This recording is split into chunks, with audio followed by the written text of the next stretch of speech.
आपने बजट का बहुत अच्छा ज़िक्र किया क्योंकि अभी उसकी बातचीत शुरू ही हो रही है।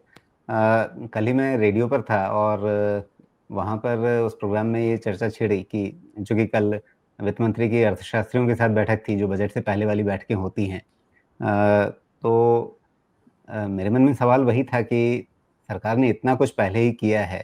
पिछले बजट में 12 लाख रुपए तक की कर मुक्त आय हो गई। जीएसटी पर इतना बड़ा रिफ़ॉर्म हो गया, ऑफ़ कोर्स वो बजट से बाहर की चीज़ है, लेकिन फिर भी वो एक पार्ट है जो रिलीफ़ दिया है अ, सिस्टम ने आपको।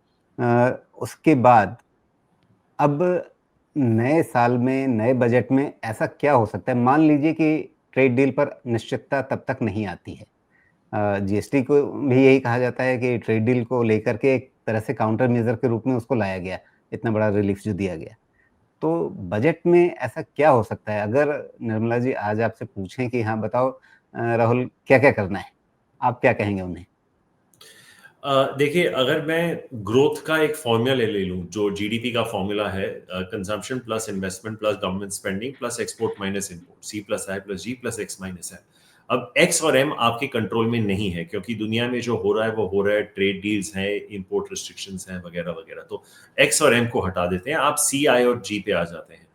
अभी भी अगर आप एफएमसीजी कंपनीज के आंकड़े देखें तो कंजम्पशन, जो कंज्यूमर स्टेपल कंपनीज हैं उनके आंकड़े काफी हद तक खराब है।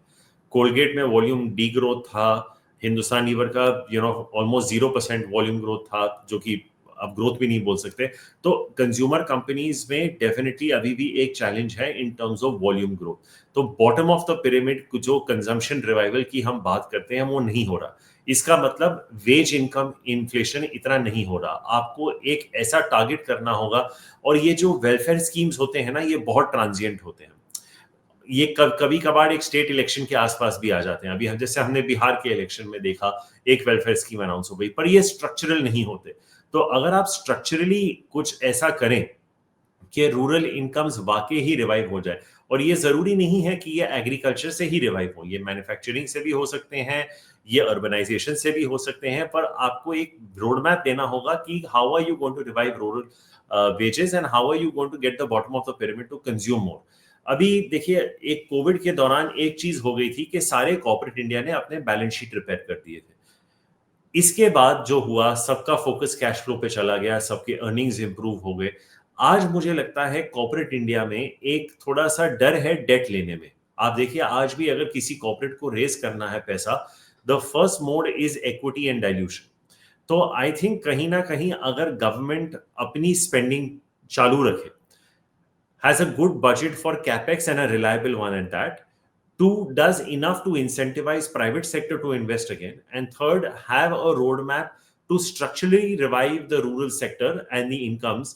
ये बहुत पॉजिटिव रहेगा। आई थिंक ये जो हम जिसका जिक्र आपने किया कि 12 लाख तक टैक्स एग्जेम्प्ट हैं, we should try and get people to move towards that 12 lakh income per year.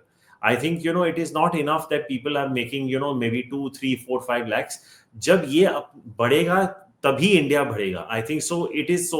क्योंकि देखिए, अगर आप प्रीमियम देखें, अगर आप डीएलएफ के प्रीमियम सेल्स देख लें, या बीएमडब्ल्यू के सेल्स देख लें, मर्सिडीज के सेल्स देख लें, या फिर आप अल्कोहल स्टॉक्स देख लें, ये जो होटल स्टॉक्स देख लें, ये सब कंजम्पशन तो हो रहा है। जो ऊपरी से जो ऊपर के माले में जो हम बोलते हैं, the bottom of the top of the pyramid, वो तो हो रहा है। लेकिन अगर ये रिवाइव हो जाए, I would like to see the budget address these three aspects while not touching anything more on capital gains in any way, shape or form.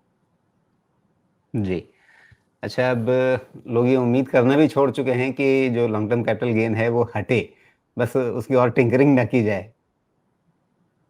हाँ, देखिए, बिकॉज जब फॉरेन इन्वेस्टर्स आते हैं, काफी सारे कंट्रीज में तो कैपिटल गेन्स है ही नहीं। और अगर आप कहीं से अपना एक अगर आप एक स्ट्रक्चर सेटअप कर दें, चाहे वो लिक्टेनस्टाइन में हो, केमन आइलैंड्स में हो, सीशल्स में हो, मॉरिशस में हो, वहां से इन्वेस्ट करें, तो टैक्सेशन है ही नहीं। तो there are ways to sir. तो आप काफी सारे ग्लोबल मार्केट्स हैं जहां पे कैपिटल गेन्स है ही नहीं। तो it is a way to address, but यही होगा कि सरकार को ये देखना पड़ेगा कि अगर आप यहां से पैसे नहीं निकाल रहे तो कहां से निकाल रहे हैं। तो you don't have that much of a lever on income tax. आप जो टॉप ऑफ द पिरामिड भी है, you can not keep squeezing by way of surcharges and excesses. वो कहीं ना कहीं आपका वहां भी टॉप आउट हो गया। तो you will have to get people to invest और वो इन्वेस्टमेंट के तौर पे आई थिंक एक बहुत बड़ी एनॉमली ये है राशि जी, आपका कॉर्पोरेट टैक्स आपके इनकम टैक्स से आधा है।